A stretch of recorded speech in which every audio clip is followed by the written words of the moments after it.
3 y 6 minutos más allá de las caras de Belmez. Por vez primera se exhuman algunos documentos históricos de los que todos habíamos oído hablar, todos los interesados en ese fenómeno que de repente ha vuelto a la actualidad gracias a la operación Belmez. Mañana continúa en Cuarto Milenio a las 11:30, una segunda parte intentando responder a lo que estamos hablando aquí. ¿Quién puede estar detrás de este fenómeno que desafía toda la lógica? Hablamos con Luis López, ingeniero industrial, psicólogo, y yo creo que uno de los protagonistas de las primeras investigaciones, seguramente, sobre parapsicología, sobre fenómenos extraños en nuestro país, con tecnología, con medios científicos y con el asombro de encontrarse ante el caso soñado.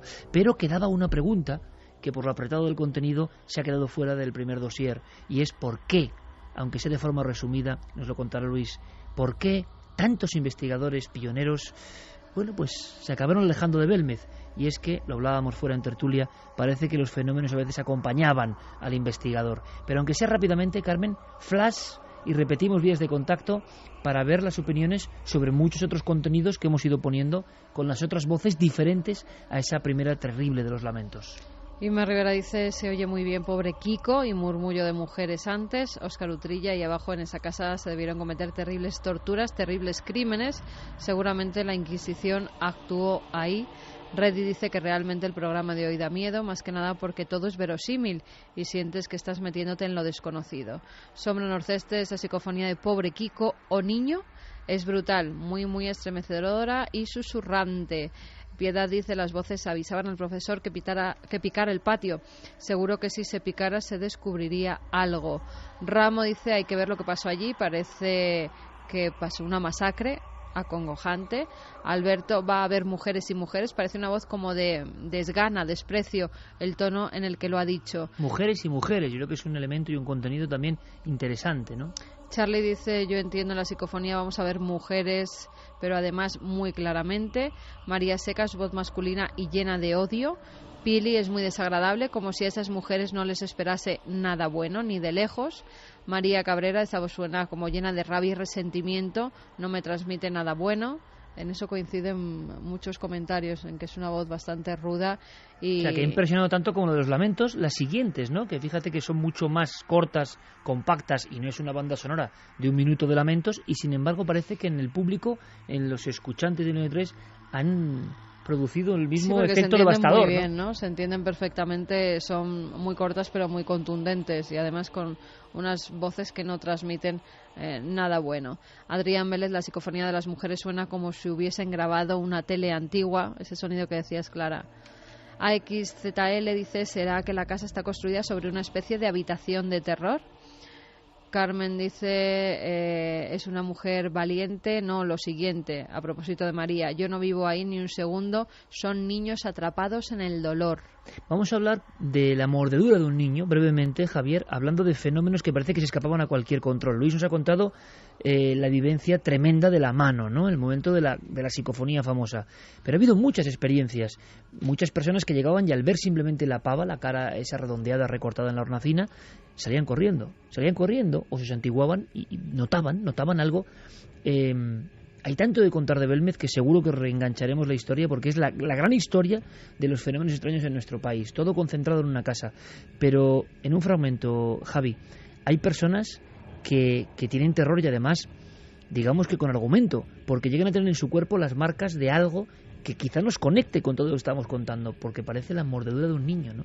Sí, es que el caso que contaba Luis de que él en un momento determinado durante la investigación nota que alguien le toca, le posa una mano en la espalda, no es el único. Hay mucha más gente que ha sentido precisamente ese mismo gesto. Uno de ellos fue Hans Bender, que se lo contó además en privado a Germán de Argumosa. Él cuenta que en un momento determinado, una noche, en el interior de la cocina, nota como si alguien le acariciara la parte posterior de la cabeza durante unos minutos, ¿no? Y esto se lo relata como en privado, impactado, ¿no? Impresionado por esa vivencia. Pero sin duda una de las que dejó marca fue la que vive un supuesto medium en compañía de Martínez Romero, el parapsicólogo del que hablábamos antes, que escribe ese libro de Belmez, y él relata que este medium, en un momento mientras está visitando la cocina, se pone de rodillas, posa su mano sobre el pelao, y en el momento en el que prácticamente está hincando una rodilla sobre uno de los rostros del fogón, no se sabe exactamente cuál, él nota como si algo le hubiera mordido, como si algo hubiera hincado sus dientes en su pierna. Es entonces cuando él se levanta asustado, nota también una especie de arañazos, tiene que salir incluso de la casa, casi en un estado de pánico, y una vez fuera, en el exterior, en la calle, descubre que en la pierna tiene una pequeña mordedura, una mordedura que parece de una boca infantil y una serie de arañazos en sus extremidades. Fotografías que en su día llegamos a publicar y que son bastante impresionantes. Luis, terminamos aquí, aunque esto es solo el inicio, ¿no? Espero que dé una larga amistad y que pueda nutrir a los oyentes de contenidos que habéis vivido, ¿no? Y no queremos cansaros más, y sobre Belmez, sobre qué pueda haber, sobre... Bueno, pues mañana también especularemos, si os parece. Hay un momento en que Belmez se convierte en una obsesión. Es el paso que uno no sabe cuándo da, pero se da, ¿verdad? Y Belmez copa la vida y al final parece que no os mereció la pena. No te mereció la pena porque la inquietud se trasladó a vuestro propio domicilio, ¿no? Sí, el problema es que aquello que inicialmente era muy interesante y que yo creo que por el interés que tenía se convierte realmente en una obsesión, hasta tal punto que los que estudiábamos otros fenómenos paranormales le damos una prioridad total a Belmez, y llega un momento en el cual empieza a influir nuestra vida diaria y cotidiana. Y entonces nos empieza a suceder cosas a nivel personal en nuestra casa y con nuestra familia, y llega un momento en el cual tenemos que decidir el dejar la investigación porque nos afecta nuestra vida diaria y cotidiana. Os pasa a los tres del grupo, Germán de Argomosa incluido. Germán de Argomosa incluido también. ¿Llegáis a asustaros directamente? Sí, nos asustamos mucho porque además es que a Germán pues un día en el coche le aparece una voz en la radio que le dice: llama a la finca, no sabía qué, para el coche, busca una cabina, llama por teléfono y le dicen que estaba ardiendo la casa de la finca. Y entonces empiezan a suceder cosas de ese estilo permanentemente, ¿no? Y bueno, muchas en mi casa, pues por la noche durmiendo empiezan a aparecer unos ruidos como arañazos en la misma mesilla, y bueno, pues a 20 centímetros, ¿no? ¿Tú escuchas los arañazos? Sí, pero arañazos pues así, y a 20 centímetros en la mesilla, ¿no? ¿Y cómo se argumenta esto, Luis? Es decir, ¿qué pasa ahí? ¿El investigador se lleva algo? ¿Es el propio inconsciente? ¿Es la psique humana la que ha recibido unos impactos que no se puede desmadejar eso y durante un tiempo están contigo? Yo creo que no, yo no creo que sea el inconsciente. Soy psicoanalista y no creo que sea el inconsciente. Yo creo que los que estudiamos el inconsciente a nivel psicológico, no es eso, no es el inconsciente. ¿Y qué hay en Belmez, Luis? Yo sé que te pongo en un aprieto muy grande y podemos hablarlo en otras jornadas, ¿no? Pero en tu opinión, después de todo esto, en este bucle maravilloso que hemos hecho, 43 años de diferencia, en tu opinión, si tuvieras que resumirlo casi en un titular, en una frase, sabiendo que es muy difícil, pero ¿Belmez es la puerta a qué? Yo creo que es la puerta a lo que decía Argumosa, a un cambio en el tiempo y en el espacio.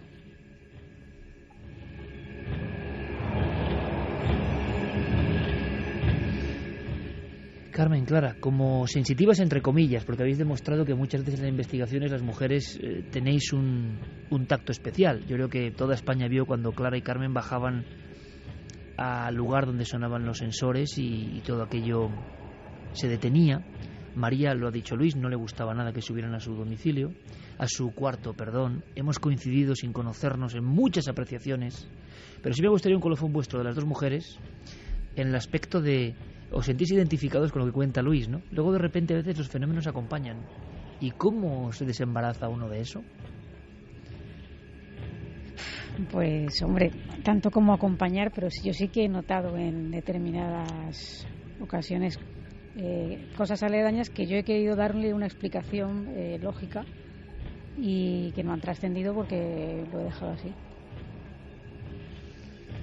A mí precisamente en el caso de Belmez nunca me ha acompañado esa sensación de que me llevara a casa nada que tuviera que ver con Belmez. Sí las sensaciones, por ejemplo, recuerdo la primera vez que llegué a Belmez, iba a decir una palabra malsonante, pero acongojada, diré, perdida en esa casa, ¿no? Sola con María en esa habitación. Y a mí Belmez me dejó de dar miedo cuando María me dio la mano y me dijo que me tranquilizara, que allí no pasaba nada. Y es más, desde ese día cogimos mucha confianza. Me dijo que ella podía tener una niña como yo, de mi edad, un poco más o menos. Eso me dio muchísimo que pensar, y no veía a María ni a sus caras como algo negativo, sino como una persona llena de sufrimiento, llena de dolor, una persona que tenía unas capacidades que ni ella misma conocía ni controlaba, y que precisamente ese dolor conjuntado con esas capacidades formaban un cóctel tremendo que para mí era lo que desvelaba parte del misterio de las caras. Creo que Belmez no es lo mismo sin María, pero que hay algo más aparte de ella, y que hay que investigar debajo de esa casa, porque aparte de la historia de María se suma otra historia o varias historias que no conocemos y que también quieren salir a la luz, con lo cual creo que es un sitio muy concreto, con una serie de circunstancias históricas muy concretas y con una mujer con unas capacidades incontrolables que hacía que esos fenómenos salieran a la luz. Lo que haremos, Javier, es seguir investigando, porque lo que nos ha demostrado el misterio de Belmez, quizá con un aspecto más positivo, porque a mí esos arañazos en la mesilla de lo de Luis me parece ya, en fin, para asustarse sinceramente. A nosotros, de momento, el fenómeno, aunque yo he soñado mucho con él, he tenido obsesión también con él, evidentemente, ahora regresas como el que regresa a ver un viejo amigo, un extraño amigo, ¿no? Y de pronto todo se ha conjuntado para... Yo estoy convencido, me van a llamar, de que el fenómeno quiere ser transmitido, y entonces estamos contando esto porque se han dado una serie de circunstancias que escapan a cualquier lógica. Seguiremos investigando, Javier. Sí, desde luego, parece que los daimones se han conjurado pues para que podamos tener acceso a todo esto, quizá casi como una forma de agradecimiento a lo que hicimos el domingo, ¿no? A dejar o a romper tantos mitos que se habían extendido y que se estaban dando como auténticos todavía hoy. Había gente que creía que las caras habían sido pintadas. Pues ahí estaban esos informes, y esto para mí yo creo que es el mejor agradecimiento que podemos tener. Marina, muchísimas gracias. Gracias, y que el fenómeno continúe. Eres parte de todo esto, muy importante. Gracias. Luis, ¿sí? Sí, yo quería decir lo mismo que mi hija Marina, y es daros las gracias a vosotros por el magnífico programa que hacéis, y sobre todo con el rigor y con la seriedad que tocáis estos temas tan difíciles como es el mundo paranormal. Pues para nosotros que tú nos lo digas es un honor. No sabes lo que... Sí lo sabes, yo creo, lo que te agradecemos. Todo el mundo, todos los investigadores, todos los que hacen programas de radio, todos los que empiezan. Yo siempre animo, yo no voy en contra. Yo animo a que la gente haga radio, en su casa, donde sea, que difundan. Pues ahora tienen otros argumentos, como nos ha pasado a nosotros, ¿no? Ahora hemos podido ser correa de transmisión de cosas que no eran leyenda. Estaban ahí y se han encarnado en Milenio 3 en la cadena SER, gracias a las grabaciones de hace 42, 40 años de este grupo de pioneros que reviven, ¿no? Germán ya no está entre nosotros y de alguna forma esta noche revive con sus investigaciones. Luis López, hasta muy pronto. Muchas gracias por habernos dado esta lección y por haber disfrutado de la noche radiofónica. Tu hija te convenció, pero creo que lo hemos pasado bien, ¿no? Lo hemos pasado muy bien. Y muchísimas gracias. A vosotros. Seguiremos hablando de cosas. Luis, gracias de verdad. Gracias de todo corazón. Y ahora, chicos, vamos a romper radicalmente la historia. Es el momento de otra sección. Hay muchas novedades este año en Milenio 3 y vamos a disfrutar. Os emplazo, por supuesto, a que tengáis toda la información al minuto con el trabajo de Guillermo León y Diego Marañón. Luego os contará algo Diego en navedelmisterio.com, que es un poco nuestro gran centro de operaciones a partir de ahora, incluido mi extrañísimo y estrambótico videoblog. Pero algo tan estrambótico es lo que plantea Santiago Camacho, que es llevarnos por el mundo por lugares concretos prohibidos. Pero para este lugar, amigo Santiago, hay que escuchar algo, ¿no? Sí, porque vamos a ir todas las semanas o cuando toque, vamos a ir a un sitio diferente. Vamos a ir a un sitio que tenga esta característica. Es un sitio al que jamás podremos ir de otra forma que no sea a través de la imaginación y a través de la radio, porque esos sitios existen, los podemos ver a través de Google Maps, los podemos leer sobre ellos, pero están vedados al común de los mortales. Nadie puede entrar, nadie sabe lo que sucede en su interior. Entonces, yo contaré la información, poca o mucha, que haya sobre cada sitio. Pero claro, como no sabemos lo que sucede en su interior, pues podemos tomarnos una licencia poética e imaginar una escena cada vez que podría suceder en uno de estos sitios secretos.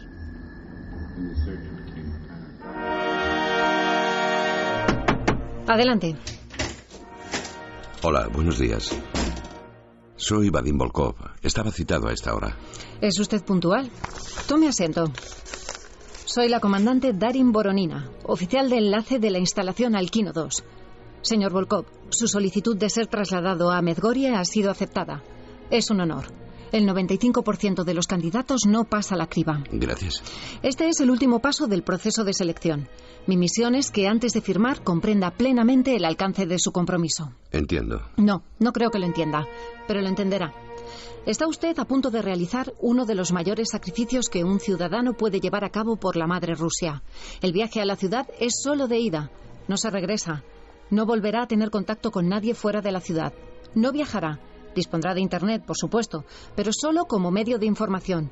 Usted estará al tanto de los mayores secretos de la nación y su trabajo será fundamental, sea lo que sea que hagan allí. ¿Sea lo que sea? Sea lo que sea, señor Vadim. Yo solo soy una oficial de enlace. Selecciono y envío gente para allá, pero no sé lo que sucede en la ciudad ni lo que se hace allí. Sé que tengo que reclutar científicos, ingenieros, militares, técnicos y toda clase de personal subalterno. Todos ellos con las mejores cualificaciones y perfiles psicológicos muy determinados. Pero lo que sucede cuando salen de este despacho no es asunto mío. Dicho así, no parece muy alentador. Por supuesto, tiene sus compensaciones. Cuando accedí al puesto, me facilitaron una visita guiada por la ciudad. Y le puedo asegurar que todo está organizado para que no echen de menos absolutamente nada del mundo exterior. Su vida social será la normal en una localidad de 20.000 habitantes dotada de todas las comodidades imaginables. Podrá tener vida sentimental, incluso volver a casarse y, desde luego, desarrollar sus aficiones, hacer deporte y llevar una vida que la mayoría consideraríamos privilegiada. Cualquier cosa que necesite o se le antoje, dentro de lo razonable, le será facilitada. Yo misma tramito los envíos a la ciudad y no se puede imaginar las cosas que pide la gente. Motocicletas, guitarras eléctricas, cómics japoneses, comida hindú. Hasta una máquina de pinball tuve que enviar para uno de nuestros ingenieros. Pero nunca podré volver. Nunca es una palabra muy definitiva. Por lo que conozco, se puede regresar. A su debido tiempo y bajo determinadas condiciones. Pero toda esa parte del proceso me es desconocida. A cambio, tendrá el privilegio de ver y hacer cosas que probablemente ningún ser humano imagina. Entonces, ¿firmará su documento de compromiso? Sí, firmaré. Espero no arrepentirme. No se preocupe por eso. El arrepentimiento no es una opción.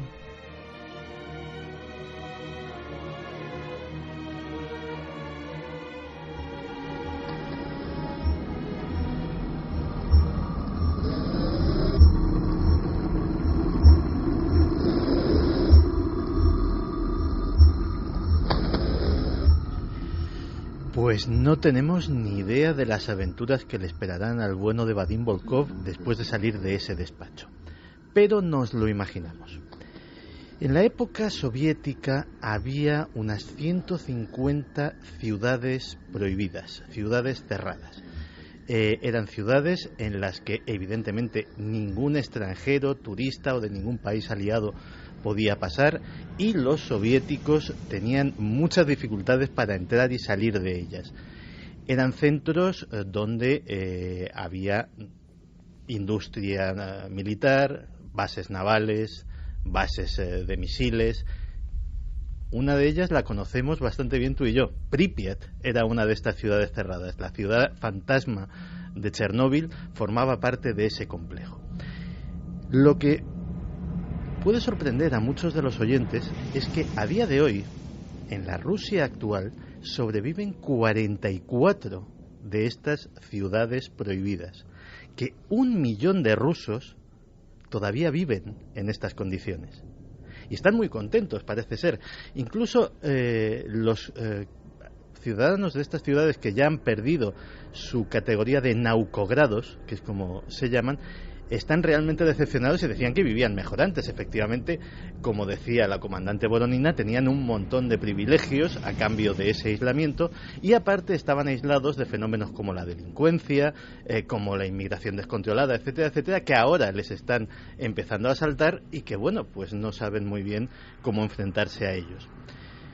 A día de hoy permanecen 44, pero entre esas 44 hay una en concreto que destaca sobre las demás, porque del resto más o menos se sospecha lo que son. Se sabe que ahí hay misiles nucleares, que allá está la flota de tal o cual mar, que en tal sitio es donde radican los científicos dedicados a la industria aeroespacial, pero nadie sabe lo que pasa en un lugar que se llama Medjugorje. Medjugorje está en el corazón de los Urales, al pie del monte Yamantau. Yamantau quiere decir en la lengua local la montaña mala. De hecho, ya tenía mala fama el lugar desde tiempos muy antiguos. La localidad cerrada de Medjugorje fue fundada en 1979 bajo el nombre en clave de Ufa 105. Era una de las que llamaban ciudad apartado de correos. ¿Por qué? Porque Ufa es otra ciudad rusa, y el 105 era el número del apartado de correos al que había que mandar las cartas si querían que los recibiesen los habitantes de Medjugorje. Si querías llamar por teléfono a la ciudad por cualquier cosa, eran diferentes números de diferentes ciudades los que estaban enlazados con los habitantes de Medjugorje. El visado para entrar en Medjugorje era mucho más complicado, tanto ahora como en época soviética, como que el de viajar a Estados Unidos o a un país de la Unión Europea. Es decir, es una isla dentro de la Rusia actual. En 1979 se crea, pero curiosamente ya después de caída la Unión Soviética, en 1996 y hasta 2007, los agentes de la CIA y los técnicos que supervisan las imágenes de los satélites espía descubren que algo está pasando. Se está creando una excavación enorme. Estamos hablando de 11 años. Ven pasar maquinaria pesada de todo tipo y empiezan a hacer sus cálculos. Y según sus cálculos, lo que se está excavando allí tiene el tamaño de la ciudad de Washington, una profundidad de 1.000 metros y podría albergar a 60.000 personas. Parece increíble, pero es un inmenso complejo subterráneo. Oficialmente, en Medjugorje lo único que hay es una mina. Una mina, eso sí, que desde 1979 siempre ha estado bajo la dirección de un general ruso en activo. Esa es la única explicación oficial que se da, y créeme que los norteamericanos han pedido a los rusos decenas de explicaciones sobre qué es aquello que están excavando allí.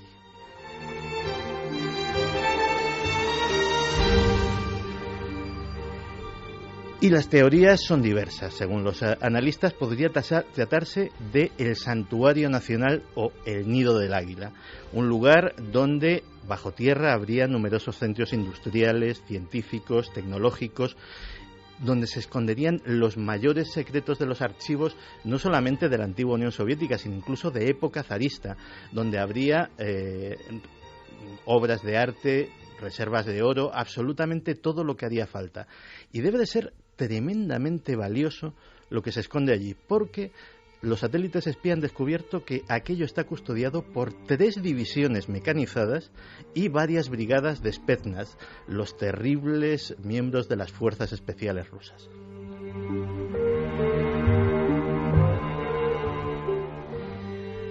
También se ha especulado que podía ser la sede del Perimeter. El Perimeter, o la mano del hombre muerto, el sistema del juicio final también se le llama. Un sistema de disparo automático del arsenal nuclear ruso en caso de ¿qué? En caso de que alguien les ataque primero y que no puedan contestar de forma voluntaria, que ya no quede nadie para contraatacar. Es el sistema de represalia automática. Eso que parece leyenda es una cosa con la que amenazaron los soviéticos repetidamente, y hay quien cree que puede también encontrarse en esa instalación. El termitero aquel lo construyeron una cantidad tremenda de maquinaria. Tanto es así que un excursionista de los pocos que se aventuran por allí, porque ha habido intentos. El Monte Yamatau es una montaña muy atractiva para los alpinistas y, sin embargo, pues lógicamente cuando se empiezan a acercar por allí, pues automáticamente aparece un pelotón de Spetsnaz que les dice que hay otras montañas más bonitas en la zona. Eso es literal, hay otras montañas más bonitas a las que podéis ir y, eso sí, fuertemente armados, pues los montañeros desisten de su empeño de ir a esa zona. Pues bien, uno de ellos encontró en los aledaños lo que se podría llamar un campo de hierro. ¿Qué es un campo de hierro? En Chernóbil, volviendo, hay uno. Cantidades ingentes de maquinaria pesada, excavadoras, bulldozers, grúas, absolutamente todo lo que haría falta, abandonado en un territorio inmenso, allí pudriéndose, completamente expuesto a los elementos y sin que nadie lo reclame. Eso nos da una idea de la magnitud de la obra que se llevó a cabo allí, pero nadie sabe exactamente en qué consiste. Lo que sí se sabe, y se puede ver incluso a través de Google Maps, es que el complejo tiene un ferrocarril que viene del exterior y que se interna en la montaña, tiene una autopista que viene del exterior y que se interna en la montaña y tiene una serie de edificios que encajarían con torres de ventilación, climatización, etcétera, etcétera. Los expertos militares que han analizado estas fotos dicen que podría aguantar el impacto directo de 6 armas nucleares simultáneas y esas personas que estuvieran refugiadas en su interior no les pasaría absolutamente nada. Primero por la gran profundidad del complejo y luego porque el monte Yamatau está entero compuesto de uno de los minerales más duros del planeta, cuarzo. Pero como colofón es que probablemente ni siquiera muchos militares de alto grado rusos saben exactamente qué hay allí. Cuando desertó en la época soviética un coronel del KGB, posiblemente uno de los cargos más altos que había desertado a Occidente, Oleg Gordievsky, y fue interrogado por los agentes occidentales, lógicamente una de las primeras preguntas que salió es Yamatau. ¿Qué hay en Yamatau? Y el que había dado toda clase de información sobre lo que conocía, redes de agentes, métodos, etcétera, etcétera, simplemente dijo, les voy a contar de Yamatau lo que sé, todo lo que sé, y todo lo que sé se circunscribe a esto. Por encima del KGB hay una organización, se llama el Directorio 15. El Directorio 15 dirige Yamatau y nadie sabe lo que hay dentro.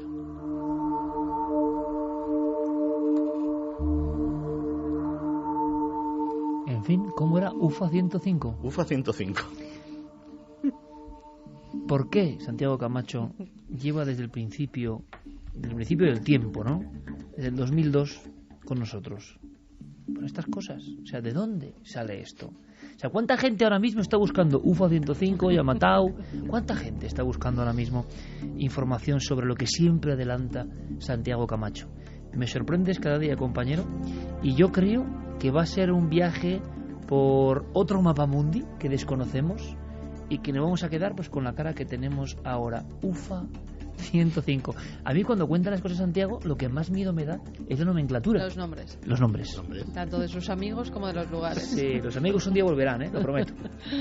Hemos ido contando esta noche. ¿Por qué? Porque luego sí, en esa parte más... Quiero contar algo que creo que nos ha tocado bastante esta semana. Han pasado varias cosas esta semana importantes para nosotros. Luego os contaremos una pequeña cuestión sentimental también, ¿no? Hubo una carta que llegó en papel de una abuela que, mira, era solo, hablamos de lo mismo, ¿no? De las sensaciones. Fue solo verla y uno entiende por qué de esa última parte del programa que llamamos, bueno, bendiciones milenarias, pero que tampoco es una cuestión religiosa o con respeto para todo el mundo, ¿no? Pero que ha surgido un poco así, ¿no? Como interconexión natural con el público. Y ocurrió al volver a la redacción, al salir de este mítico Estudio 1, y hablábamos de las bendiciones, que si, bueno, mil cosas, ¿no? Y de pronto Carmen saca un sobre y era el mensaje de una abuela, ¿no? Escrito con cierta dificultad a mano, y entonces vale una imagen más que 1000 palabras. Fuimos de nuevo conscientes de lo que a veces significa este programa para muchas personas. Y es una cosa que no tenemos mucho control sobre ella, ¿no?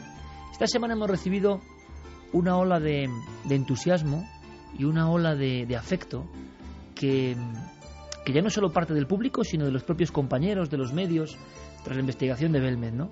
Y estamos muy contentos. Como no es lo habitual tener ese viento a favor, pues queremos disfrutarlo. Mañana vamos a intentar dar todo lo que tengamos dentro, ¿no? Para poner fin a esa operación Belmez. Pero creo que es muy importante hablar de también ese sentimiento humano, ¿no? A veces un simple papel llegado a algún rincón de España, escrito con boli bic sobre un papel, no sé si cuadriculado o rugoso, de un mensaje de una abuela para su nieto, a veces vale más que cualquier reconocimiento, que cualquier audiencia, que cualquier impacto o éxito, lo que se considera éxito, ¿no? Para esa abuela que quería un mensaje para su nieto, Milenio 3 resulta que era importante. Y cuando uno llega a ese nivel de penetración en el corazón de la gente, uno siente que va por el camino correcto. ¿Estáis de acuerdo? Vamos con algunos de los mensajes. Además, fíjate, esa abuelita pedía por el niño porque es autista y decía, es guapo y muy simpático. Y tiene 3 años. Y tiene 3 años, exactamente. Bueno, esas palabras como que nos llegan como estaban a todos, dibujadas, ¿no? Allí las palabras, más que escritas, estaban dibujadas, ¿no? Escucho siempre en Milenio 3, tengo un nieto que es autista, tiene 3 años, pero es muy guapo y me encantaría que le dierais un saludo.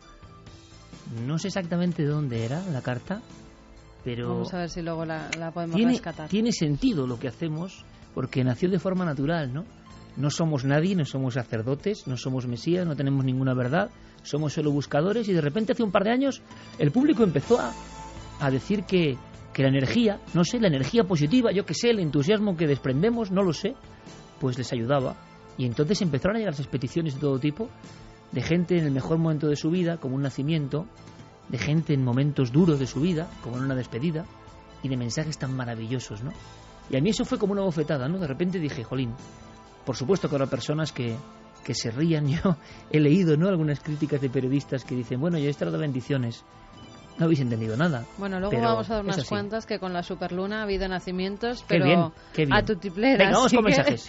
Ahora vamos con los mensajes de nuestros oyentes. Sara nos dice, ¿no puede ser peligroso tener un mismo punto a tantos científicos importantes y si la atacan y todos mueren?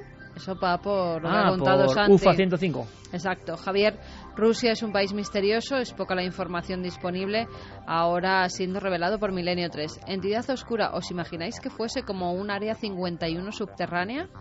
Pato Hombre, dice... es que lo que estaba contando Santi era lo mismo, ¿no? Un área 51, pero soviética. Pato dice que uno de los lugares más enigmáticos y prohibidos en la actualidad es Pyongyang y en general toda Corea del Norte. Que te busques por ahí alguna ciudad de esas. Ha contado Santi cosas de eso, ¿eh? Luego dice Samboy Paranormal, cuando muera que digan que viví en tiempos de la nave del misterio, que digan que viví en los tiempos de Enrique de Vicente. Eso está bien, eso me ha gustado, eso me ha gustado. María Yasmina dice hola a todos y digo yo, ¿por qué no pican y que esas almas descansen en paz? Quizá eso es lo que quieren. Eso con respecto a Belmez. Hija del Caldero Mágico, lo están pidiendo que le saquen de allí para que puedan descansar en paz. Santi sí, pero no, dice, yo pienso que la clave de las caras y las psicofonías tiene su origen en el subsuelo. La gente está empeñada con que se pique ese patio. Germán no lo hizo en la época, pero quién sabe si se podrá hacer ahora. Merce dice, ¿cómo pudo aguantar María en esa casa tanto tiempo? No me puedo imaginar el sufrimiento de esta mujer. Estimados milenarios, nos dice Martín Luna, estoy muy feliz realmente de volver a escuchar sus voces y aprender historias nuevas de España. Nos escucha desde Argentina y en la semana dice, trabajo reviviendo los programas por iVox. 3:48, Diego Marañón nos quiere contar algo, y es que ese portal ya está activo, con todo el material de Milenio 3, con todo el material de Cuarto Milenio. Si alguien se ha perdido la operación Belmez 1, 2 horas 16 minutos, lo tiene ahí con un clic, en navedelmisterio.com, y un montón de contenidos. Pero hay una cosa que era muy bonita, es una locura sobre locura. O sea, ahora que nadie vende un libro, porque no se vende un libro ni todos lo sabemos, ¿no? Bueno, el libro está en peligro de extinción, pero nos gusta la arqueología del libro y entonces hemos fundado una librería, y hemos fundado una librería de amigos. simplemente para motivar el amor por el libro, por las páginas, porque eso no se pierda. Y hemos intentado concentrar los mejores libros de los mejores especialistas. Si os sorprende a la gente más joven todo lo que os cuenta Santiago Camacho, pues Santi Camacho tiene su sección dentro de los libros de la nave del misterio, lujosa sección, como no. Clara también, Carmen también, que se han agotado todos sus libros, por supuesto. Y Javi y yo estamos ahí en la cola del ranking, yo creo, ¿no? Pero somos los más vistos, somos malditos hasta en nuestra propia web. navedelmisterio.com y la zona de los libros, con un montón de novedades. Cada semana, en esa apuesta por los libros, Diego Marañón nos cuenta su Biblio Minuto. En esta ocasión, con un queridísimo amigo como protagonista. En Milenio 3, el Bibliominuto. Javier Sierra vuelve a las librerías con La pirámide inmortal, su última novela recién publicada por Planeta, que supone una actualización y una reescritura completa de El secreto egipcio de Napoleón, la que fue su segunda incursión en la narrativa. Al contrario de lo que le sucede a muchos escritores que consideran su producción como algo inamovible, Javier no teme volver a sus historias y someterlas a una profunda revisión crítica. En las páginas de La pirámide inmortal viajamos en el tiempo y en el espacio hasta la meseta de Giza, donde el joven general Napoleón Bonaparte ha quedado atrapado en el interior de la Gran Pirámide. En ese mágico lugar, aislado bajo toneladas de piedra y debatiéndose entre la vida y la muerte, va a ser partícipe de un secreto ancestral que cambiará su manera de ver el mundo y alterará para siempre su destino. En la conversación que hemos mantenido con él, Javier desgrana algunos de los secretos de esta aventura, secretos que nuestro compañero conoce muy bien, dado que él mismo, al igual que hicieron también Julio César o Alejandro Magno en distintos momentos de la historia, tuvo la fortuna y el privilegio de experimentar en 1997 lo que se siente al permanecer varias horas en la cámara del rey en completa soledad. Lo que allí ocurrió, dice Javier, es un misterio que no debe contarse y debe leerse. Muchos más libros y toda la actualidad en torno a nuestros programas en navedelmisterio.com, el portal hacia lo desconocido. Búscanos también por Nave del Misterio en Twitter, Facebook y Google+. Pues vamos con los mensajes. Ernesto Herrero dice: me fascina este tema, yo tenía 10 años, ya leí el libro y he visto la película varias veces, ejemplo de la fuerza que puede llegar a tener el ser humano en circunstancias extremas. Felicidades por el programa. Noemí Suárez: yo no volvería a ser la misma, si sobreviviera a algo así, me refiero, no volvería a dormir. Claude Rains: he sobrevolado 4 veces los Andes, en todo ese sentido el mismo escalofrío, imaginando lo que pudo ser ese infierno. Blanca: no sé qué será más traumático, comer a tus amigos para sobrevivir o verlos morir de semejante manera, sobre todo siendo tan jóvenes. Supongo que las pesadillas les deben de atacar de vez en cuando. Chris Sanz: imaginad la situación, qué duro tiene que ser dejar de lado toda la moral y prejuicios, eso o morir. Mariposa delirante: qué paradójico, la muerte de unos le salvó la vida a otros. Nurilla Sánchez: traumatizante de por vida para los supervivientes, no lo quiero ni imaginar. Roser dice: escuchar que te dan por muerto, que no van a buscarte y tener la suficiente fuerza y valor para tomar decisiones tan duras. Aixa desde Valencia dice: me ha encantado la historia desde el silencio, siempre me pareció terrible y al mismo tiempo impresionante la vivencia de estas personas desde que vi la película Viven. Es increíble cómo solo en una circunstancia así se toma conciencia de lo verdaderamente importante en la vida y de lo poderoso que es el ser humano. Esta historia es un relato de lucha y superación, pero no tan solo de las adversidades a las que tuvieron que enfrentarse esos chicos, sino de superación de sí mismos. Pilar Carrillo dice: para muchos es fácil decir que no comerían carne humana, la verdad es que en una situación así no se sabe cómo podría reaccionar, si dejarte morir o luchar contra todos los prejuicios para salvar la vida. Tremenda historia la que les tocó vivir a estos chicos. Voy a pedir a mis amigos un titular, como si fuese un mensaje de los que envía la audiencia, de resumen de esta historia, ¿no? De qué es lo que más les impresiona de esta historia. Porque nos hemos quedado, hablábamos en la tertulia, evidentemente, junto a Noel, junto a Fermín, todo el equipo, hablábamos fuera de las capas de las historias, pero es que esto vale para cualquier elemento. Quedarnos en lo de la carne, evidentemente es que es muy fuerte, pero no trascender a ello también puede ser un pecado, entre comillas, ¿no? Hay mucho de ritualística, hay mucho de prejuicios y también hay mucho de ver esta historia en lo puramente biológico. Alguien absolutamente convencido de las leyes evolutivas dirá que el organismo tiene que sobrevivir. Lo que no se cuenta tanto, y me parece interesante, es que personas muy descreídas, por ejemplo, en el ámbito de la religión, sufrieron, me lo recordaba el compañero Pérez Campos después de revisar toda la bibliografía de Pueblo, por ejemplo, sufrieron auténticas epifanías, sufrieron reencuentros con lo divino, sufrieron reencuentros con eso que es superior a nosotros y que les dio esa fuerza en el momento exacto. Y por eso empezaron a surgir, por la trampilla del cerebro, esas historias de misterios, que algunos pueden reírse de ellas, pero resulta que fueron la chispa, el impacto, la luz concreta que les hizo decidir por un lado de la balanza. Por tanto, qué importante es eso en el ser humano. Auténticas epifanías en ese momento. Y uno dice, puede pensar que si hay un Dios, si hay una deidad, si hay un orden en el mundo, ¿por qué me toca esta tragedia terrible? Nosotros que vivimos bastante bien, dirían los chicos del equipo de rugby, de un nivel económico importante, esto que está ahí arriba nos ha mandado esta tragedia. Y sin embargo, en mitad de ese dolor, desde el silencio, muchos conectaron con la luz del misterio, que les hizo creer en cosas tan extraordinariamente bizarras para algunos, como ese enigma que sigue ocurriendo en las montañas de Cantabria, en Gravandal. Don Santiago Camacho, si usted tuviera que hacer uno de esos tweets, ¿qué pondría? Si yo tuviera que hacer un tuit, me quedaría sobre todo con el acto de generosidad enorme en esa situación terrible y traumática de esas personas que le dijeron a sus compañeros, si mi cuerpo sirve para que vivas, tómalo.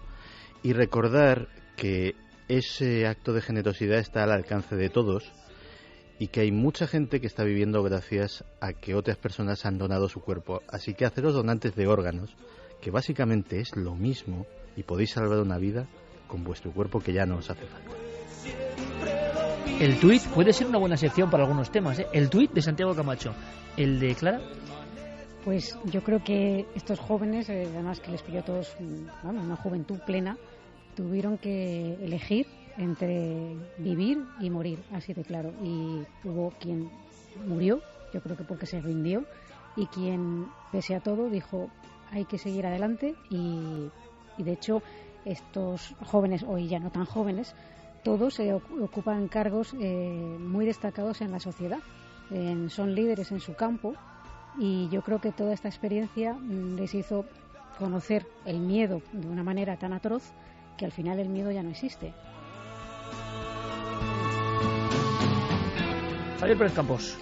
Pues yo creo que la prensa, precisamente por el tema de la carne humana, eclipsó este lado mucho más luminoso, este lado quizá menos atractivo para los medios de comunicación, pero yo creo que para nosotros mucho más interesante.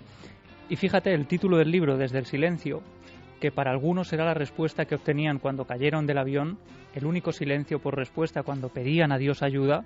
Ellos creían que o no estaba o miraba hacia otro lado, y sin embargo gente como Eduardo Strauch o como Fernando Parrado, que es otro de los que viven una especie de epifanía en ese lugar, piensan y llegan a la conclusión de que quizá el silencio no era la respuesta, el silencio era el medio para obtenerla. Y ahora, amigo Noel Calero, cambiamos radicalmente el tercio porque quiero hablar con un buen amigo. Un buen amigo, yo le conocí prácticamente el primer día que entré aquí en la cadena SER, porque era en aquel momento el jefe de prensa a nivel nacional de la cadena SER. Pero él ha sido director de SER Valladolid, director de SER Albacete, director del circuito de emisoras de Castilla y León, y es un hombre que inauguró y puso en marcha grandes programas y grandes proyectos como los 40 principales, que inventó fórmulas que hoy se reproducen con éxito. Uno de los pioneros de la radio en los años 70 en esta casa, y que siempre tuvo su trayectoria personal en la SER y profesional. Y bueno, siempre hicimos buenas migas, siempre comentábamos cosas, siempre tuvo buena deferencia para este programa. Y lo curioso es que yo no conocía una historia. Me dejó caer un día algo, pero no me lo contó con detalle.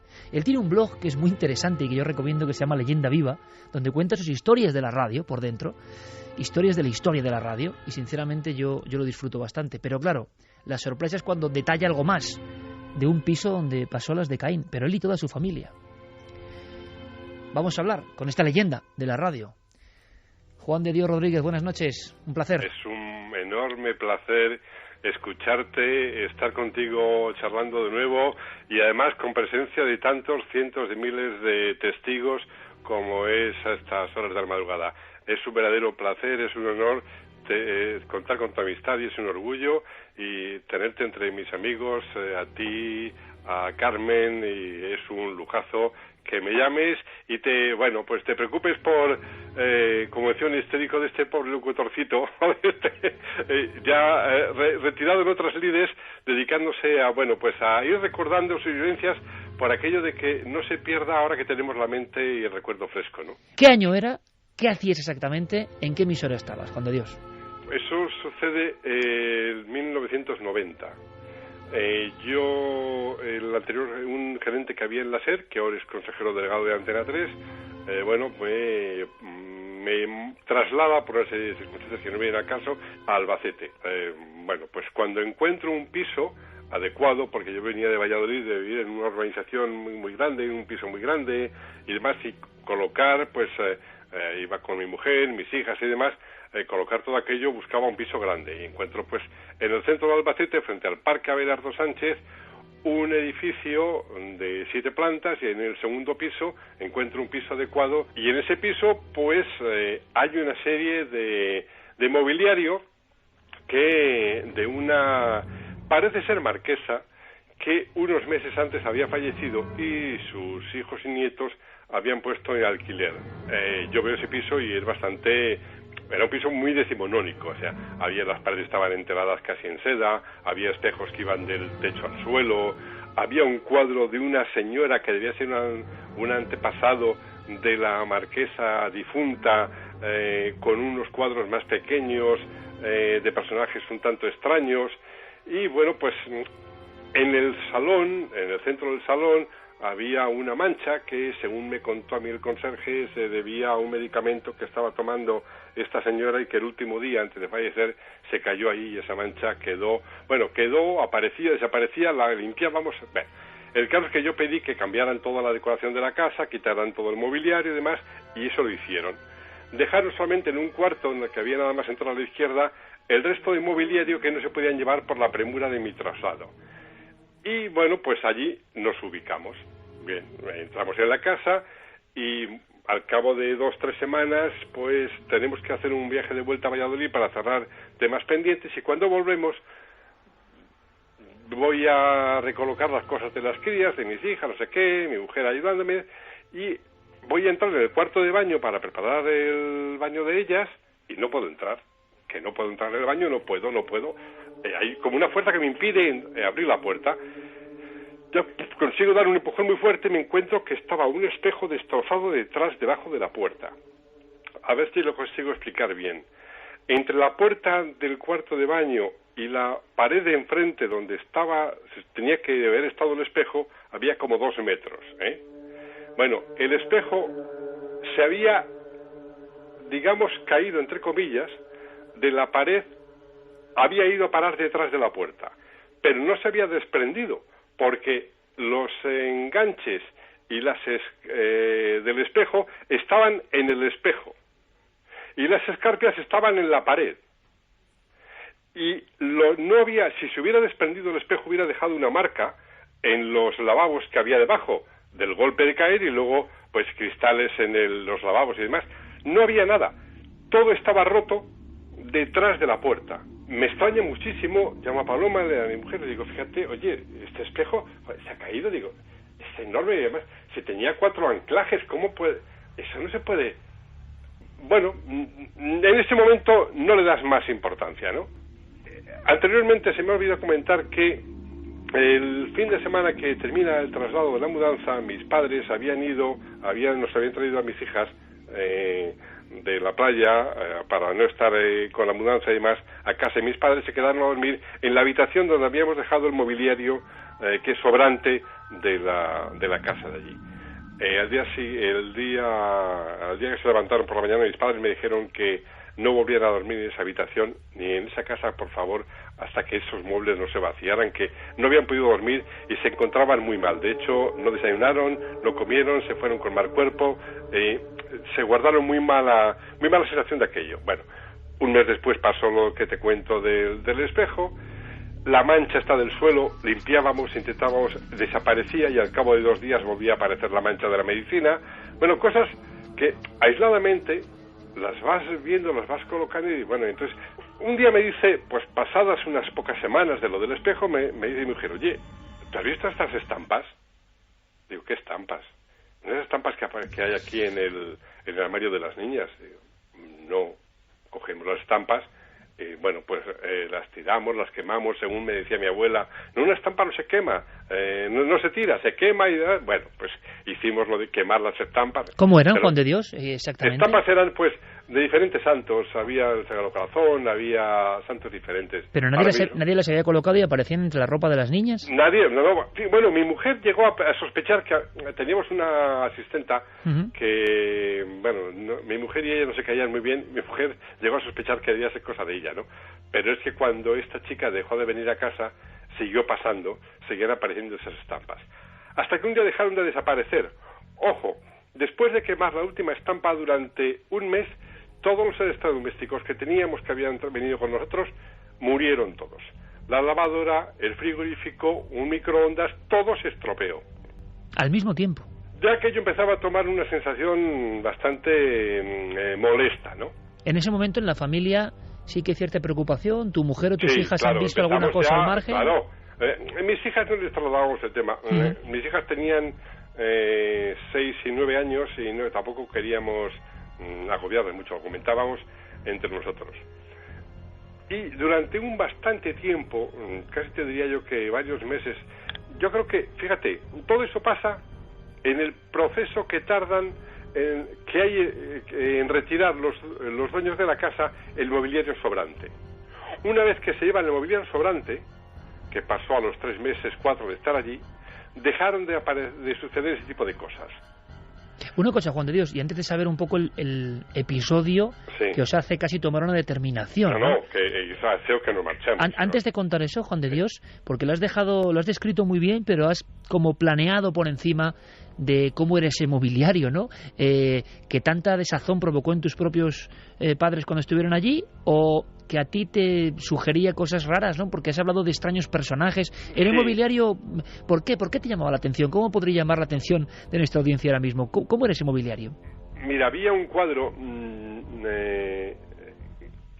vamos a ver, si tú recuerdas el lienzo de Goya sobre la duquesa de Alba, en el que está vestida de blanco con una cinta de color rojo y hay un perrito a sus pies a la derecha.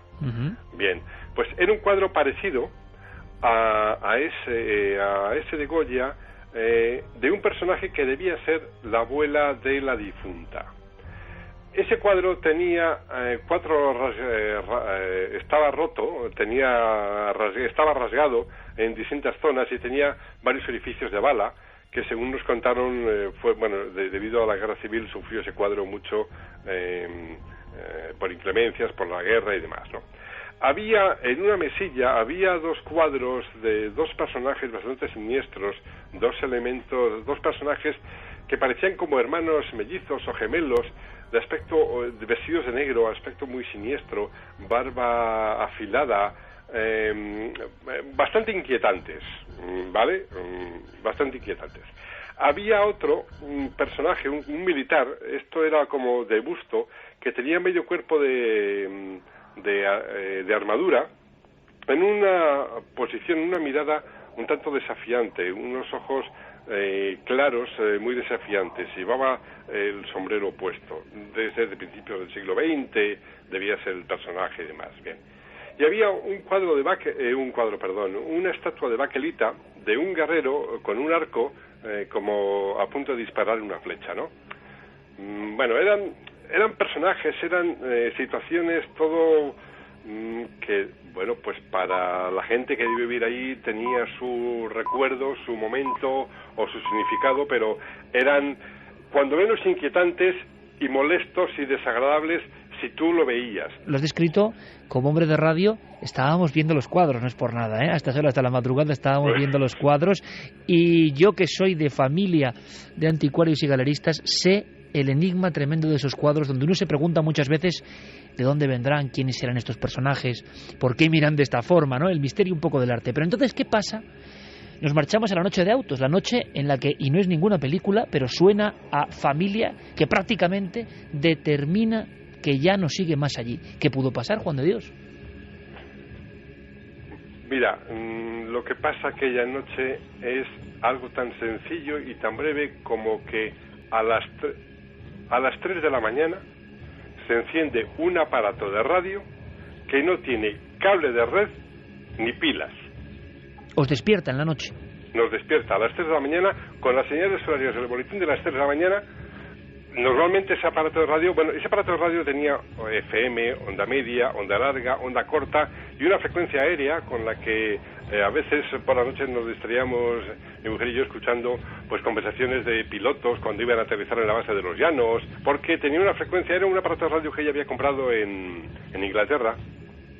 Y era de un aspecto un tanto, bueno, como de guerra, un aspecto bélico el aparato, era de estos como de tipo de aparato de radio negro con muchas frecuencias, muchas bandas, ese tipo de aspecto, ¿no? Bien, ese aparato de radio hacían varios años que ya no funcionaba, de hecho pues ya no poníamos pilas, y en el proceso de la mudanza pues no sé qué tipo de avería se produjo que decidimos quitarle el cable y lo dejamos como elemento decorativo pues en el salón de casa.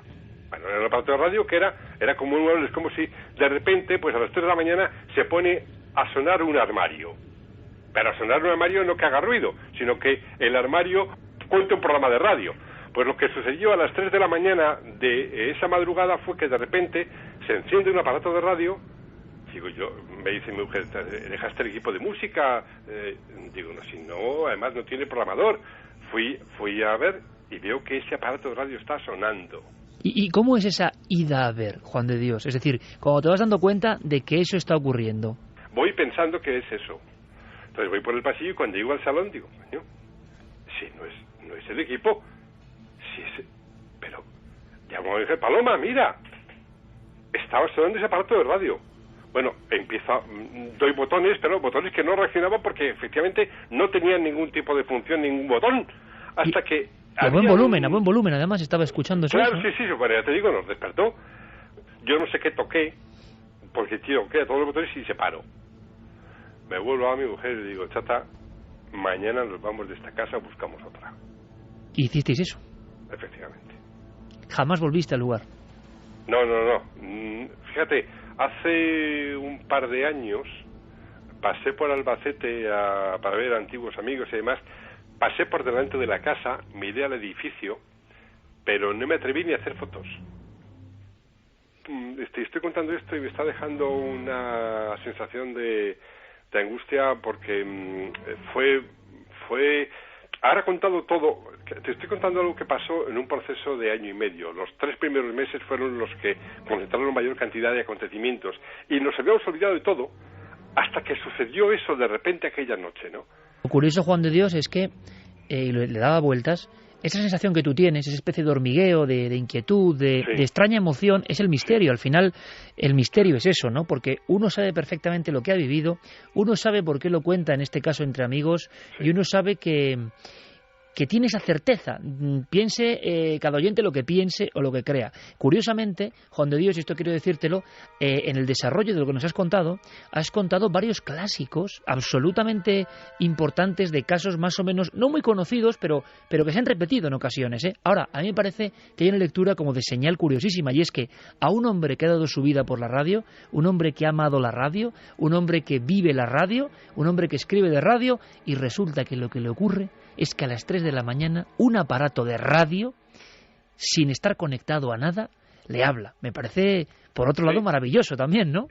Bueno, claro, es que, mira, me estás poniendo la piel de gallina al hacer ese símil. Efectivamente, o sea, mi trabajo profesional siempre ha sido en la radio, siempre ha sido en la SER. Pero por encima de incluso de la SER, digo, es la radio. Es decir, gracias a la radio he conocido a la gente que he conocido, gracias a la radio tengo una amistad que tengo contigo, gracias a la radio conocí a mi mujer, tuve mis hijas. La radio efectivamente ha sido para mí el todo en esta vida, desde que tengo un punto de racionalidad tolerable, ¿no? Yo quería contar esta noche en Milenio 3 con un buen amigo que conocí desde el inicio y que siempre hemos tenido esa buena química, y un hombre de radio, con todo lo que significa, ¿no? Entonces, qué curioso, yo di un brinco al leer tu blog diciendo, es la radio la que habla, la radio antigua que vuelve, ¿no? Que no importa ni la electricidad, no importa nada para la magia de este medio. Hemos tenido a Juan de Dios Rodríguez, todo una personalidad en el mundo de las ondas en España, todo un corredor de fondo también, sacando adelante un sinfín de empresas, de emisoras que hoy funcionan. Y yo quiero agradecértelo muchísimo, compañero, por este granito de arena de una historia de misterio y de radio, y que al final no hemos convertido tanto en miedo, sino en curiosa señal, ¿no?, que ha guiado nuestra vida. Te lo agradezco muchísimo y recomiendo Leyenda Viva a todo el mundo que quiera aprender de la radio por dentro. Juan de Dios, un abrazo grandísimo, amigo.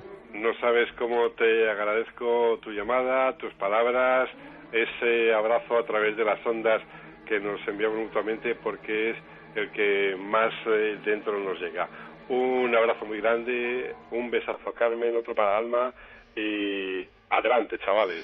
Gracias, Juan de Dios. Gracias. Compañeros, por ejemplo, Santi, ¿estás muy interesado en unos papeles? Estamos últimamente con muchos secretos, ¿no? El portavoz de la policía de Indonesia, por ejemplo, afirmaba que sabía dónde estaba el avión desaparecido, pero luego no dice nada, que también es curioso. ¿Algo parecido pasa con esto, Santiago? Bueno, estos documentos tienen su historia. En el año 2002, entre todas las investigaciones y las comisiones de investigación que se hacen sobre los atentados del 11S, se hace una sobre la vida de los terroristas en Estados Unidos y concretamente quienes les dieron apoyo logístico, financiación, ayuda para cometer los atentados, etcétera, etcétera. Todo ese material de todas esas investigaciones se desclasifica, menos precisamente las 28 páginas que se refieren a quién apoya en Estados Unidos a esa gente. A día de hoy hay una iniciativa de 3 congresistas estadounidenses y un montón de familiares de víctimas de los atentados para que esas 28 páginas, que es el único material tanto del FBI como del Congreso, el Senado, etcétera, etcétera, que permanece clasificado, es decir, el único material que permanece clasificado de las investigaciones oficiales del 11S son esas 28 páginas, hay una iniciativa para que se desclasifique. Thomas Massie es uno de los congresistas que piden esto y ha podido leer el material, porque para los miembros del Congreso ese material es accesible, no para el resto de la población, pero a ellos les dejan en una sala insonorizada con un agente de la CIA delante, prohibido tomar notas, fotografías, absolutamente nada, les dejan leer aquello. Pero la ley de secretos oficiales les impide revelar el contenido. Pero aún así ha hecho unas declaraciones en las que dice: yo tenía que pararme cada 2 páginas para replantearme toda la historia de los últimos 15 años y asimilar lo que estaba leyendo. Volvía a leer otras 2 páginas y tenía que volverme a parar porque esas 2 páginas me volvían a cambiar todo lo que había asimilado antes. Y por eso creo que el pueblo estadounidense tiene que conocer lo que ponen esas 28 páginas. ¿Qué pueden poner?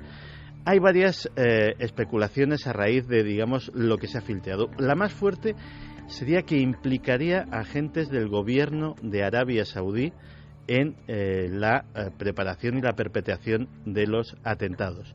Eso sería grave porque el gobierno de Arabia Saudí es aliado de los Estados Unidos, lo cual reabriría otra vez las teorías de conspiración sobre el autoatentado. Es más, parece ser que podrían implicar a informantes, no agentes del FBI, pero sí personas que trabajan se ganan la vida como informantes del FBI, también en el ámbito de las personas que ayudaron a los terroristas del 11S.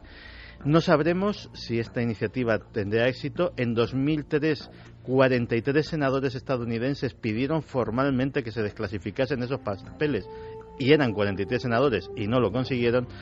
Estos 3 congresistas y el grupo de familias no sé si tendrán más suerte con el presidente Obama. O sea que 13 años después del 11S, 13 años después, se dice pronto, siguen los misterios, se perpetúan otros y da la impresión de que de algunos ya es imposible saber la raíz verdadera. O sea, cada vez hay más capas de misterio y de informaciones.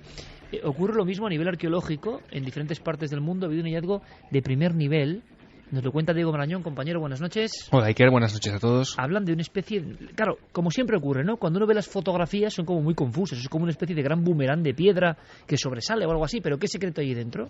Bueno, pues la verdad es que ocurre más a menudo de lo que creemos, ¿no? Cuántas cosas esperan, no sé si a ser descubiertas, porque esto ya se conocía, pero sí a que alguien se pregunte qué secretos se esconden. Acaba de ocurrir, Iker, en el marco de un congreso internacional sobre arqueología de Oriente Antiguo, y lo que ha hecho un estudiante de doctorado que se llama Ido Wachtel es poner de manifiesto que una especie de promontorio, una estructura de piedra que tiene forma de media luna, puede ser algo más de lo que se pensaba hasta ahora. Hasta ahora ellos pensaban que era una especie de restos de una muralla, de una estructura amurallada, pero lo que este estudiante ha descubierto y que forma parte además de su tesis doctoral, a partir de restos de cerámica que se han encontrado en el lugar, es que puede tratarse de algo más, de un monumento en sí mismo con una antigüedad mucho mayor que la que tendrían, por ejemplo, Stonehenge o las pirámides de Egipto. Las hipótesis que se barajan en estos momentos son dos. Uno, que podría ser una especie de marca para delimitar una propiedad en ese entorno rural. O otra posibilidad, que parece que tiene más visos de ser así, es que puede ser parte de una señal, un límite, una ayuda para señalar la cercanía de otra ciudad. Una ciudad que se llama Bet Yerá, y que hasta hace no mucho no se conocía muchas características de esta ciudad. En 2011 se publicó un estudio que lo relaciona con un dios de Mesopotamia llamado Sin, un dios lunar, de ahí esa forma de media luna, y esto parece que tiene más visos de ser así porque esta ciudad, esta grandísima ciudad Bet Yerá, está a un día de camino de esta nueva estructura que se ha conocido ahora, unos 30 kilómetros de distancia, y bueno, lo que dicen es que lógicamente esta estructura que se ha descubierto ahora no puede ser defensiva, porque tú no puedes poner una muralla, una defensa a prácticamente un día de camino de una gran ciudad, así que lo más lógico sería pensar que es una especie, pues como te digo, de ayuda, de señal. ¿Y qué cronología estamos hablando, Diego? Pues a partir de las cerámicas se estima que puede tener una antigüedad de 5.000 años, porque, bueno, pues como te digo, esos restos que se han encontrado indican que puede tratarse entre los años 3050 y 2650 antes de Cristo. Pero al final, chicos, la misma conclusión de siempre, ¿no? Surgen cosas, pero nadie sabe realmente lo que son, en qué quedará todo eso. Las suposiciones están a veces tan alejadas, ¿no?, de la propia realidad de la arqueología. Se siguen descubriendo cosas a través de los satélites y en este caso incluso los expertos se quedan asombrados. ¿Qué es eso? Una señal. Bueno, decir una señal es como decir... Pasará muchos años porque fíjate, si de Stonehenge se están descubriendo todos los años prácticamente cosas nuevas. Hay noticias incluso cada 3 meses porque están descubriendo pues pequeños pozos o cosas que contradicen lo anterior. Algún descubrimiento nuevo de ahora, pasarán décadas hasta que sepamos algo que tenga alguna firmeza arqueológica. Gracias, Diego, compañero. Nos marchamos a Badajoz, Javier, porque allí está la noticia de última hora. Sí, y que ha sido publicada por el periódico Hoy de Extremadura, ha aparecido en su sección Extremadura Secreta, que lleva nuestra compañera y amiga Israel Espino, y que está investigando este tema en profundidad. Se trata del Hospital Perpetuo Socorro, en Badajoz, está situado en la avenida Damián Tellez La Fuente, y allí, desde hace más de 20 años, empezaron a hablar de una misteriosa figura, una misteriosa persona, presencia, que surge por los pasillos, que parece desplazarse flotando a través de ellos como si fueran una especie de raíl sin flexionar las piernas, y que fue vista ya, como digo, hace más de 20 años por una paciente que acababa de dar a luz y que vio surgir en su habitación esa figura con ropajes oscuros que llegaban al suelo y que le ofrece unas pastillas para calmar unos dolores que tenía en ese momento. Cuando lo cuenta a las enfermeras, que le extrañaba que a altas horas de la madrugada hubiera aparecido una mujer, le dicen que allí no había pasado nadie y le hablaron de la leyenda de esta dama de negro. Pues bien, en el verano del 94 se vuelve a repetir una de estas presencias. En este caso habla un miembro de mantenimiento que, junto a un vigilante a eso de las 4 de la madrugada, recorriendo uno de los pasillos del sótano del edificio, ven al final del todo una figura negra, de nuevo la misma imagen, unos ropajes que llegan al fondo del suelo, y dice que le llama la atención una vez más que no parece caminar como una persona normal, que parece ir en paralelo al suelo. Se mete por un pasillo, cuando van detrás de ella pensando que se ha colado allí, descubren que se ha introducido en el hueco del ascensor, que estaba en obras, y creyendo que puede haberse caído, que puede haberle ocurrido algo, van corriendo hacia allí y cuando enfocan con la linterna en la oscuridad del hueco descubren que no hay absolutamente nada. Y una vez más, en el año 2011, en noviembre, aparece el testimonio de un cirujano con su esposa que llegan a las 8 de la mañana al hospital, están en la tercera planta, recorren el pasillo oscuro también en soledad, porque a esa hora no ha amanecido prácticamente, y cuando están llegando al despacho, en ese pasillo, ven una vez más esa figura de la dama de negro que va recorriendo el lugar, que gira una esquina y creyendo que también una vez más es alguien que se ha colado, cuando van detrás de ella, allí no hay absolutamente nadie. Pues bien, Iker, justo esta semana pasada, hace unos días, se ha vuelto a repetir esta visión. En este caso, además, tenemos el nombre del testigo, él se llama José Luis, estamos intentando hablar con él, ahora mismo está bastante asustado y bastante reticente a tratar el tema. Acaba de pasar hace nada. Hace muy poco, hace escasos días, pero quien sí ha tenido la oportunidad de hablar con él ha sido nuestra compañera Israel Espino, que nos va a contar cómo ha sido ese encuentro. Al parecer, en el mes de agosto y de septiembre, o sea, hace nada, hace unos días, ha sido la última aparición, pues ha habido unas extrañas manifestaciones. De hecho, bueno, he conseguido ponerme en contacto con una de las personas que se han encontrado esta extraña aparición. Él se llama José Luis, trabaja en el hospital y, bueno, se la ha encontrado en una sala, en la sala cuarta, donde suele aparecerse. Además, es una planta diáfana. Él subía de farmacia, se fue al cuarto de baño a lavar las manos. Desde el cuarto de baño se veía perfectamente una especie de salita de espera y vio un extraño bulto. En principio pensó que era alguien quizás que estaba escondiéndose, pero ya de entrada le dio mal rollo. Él normalmente además está acostumbrado, si alguien se cuela, si alguien está por allí, a acercarse. Él no tiene ningún tipo de miedo, pero él me comentaba que algo, un instinto de supervivencia, le decía que no tenía que acercarse. Él terminó de lavarse las manos. Su sorpresa fue cuando este bulto seguía allí. Nuestra querida compañera Israel Espino, gran cronista, ¿no?, de la Extremadura mágica, misteriosa, pero es que a veces, ¿verdad, compañeros?, es una simple definición, ¿no? Dice, vio a la espalda un bulto, a través del espejo un bulto que quería como esconderse, y eso ya genera una desazón en la audiencia y en nosotros, yo creo, sinceramente, ¿no? Pero es la fuerza de estos testimonios. Sí, porque son las típicas cosas que no te imaginas que puedan pasarte, y menos en determinadas circunstancias, ¿no? Estando en un centro de trabajo, bueno, tú tienes ahí para una actividad concreta y, claro, lo que menos te imaginas es algo que te descoloque, porque puedes imaginarte ver pacientes que tengan dolores, que puedan estar mal, mucho sufrimiento, todo lo que tú quieras. Pero eso no. Eso no. Y además, de hecho, Israel contaba que este testigo, hasta hace unos días, prácticamente se tomaba un poco a risa los testigos que habían surgido hasta la fecha, este tipo de cosas, es decir, que no era una persona sugestionable. Yo hace poco, os lo íbamos a Cuarto Milenio, a alguien que se reía de otros operarios en otro hospital, en concreto en Córdoba. Era el que se reía, imaginaos, ¿vale? El que se reía de los otros. Y se encontró con el fenómeno. Y ahora dice, ¿y ahora se ríen de mí? Claro, pues este se ha visto en la piel de los otros, ¿no? Y ahora es el que no quiere hablar y el que no quiere ofrecer su testimonio. Pero él sabía que allí además no debía haber nadie porque era una zona que estaba cerrada al público. Israel Espino nos sigue dando detalles de la descripción que él hace de este ser. Se dio cuenta que eso no era humano, primero porque era amorfo. Lo que había pensado que eran unas grandes espaldas, se dio cuenta que era un bulto negro, pero negro, excesivamente negro. Él me decía, cuando alguien viste de negro son distintos tonos, los zapatos son de un tono de negro, el jersey, la gabardina. Esto era un bulto de una sombra intensamente negra. Se veía además que no era material, pero tampoco era de todo sombra, del todo humo. Y bueno, su principal instinto le dijo que corriese de allí. Y finalmente este nuevo testimonio ha dado lugar a que otras personas hablen.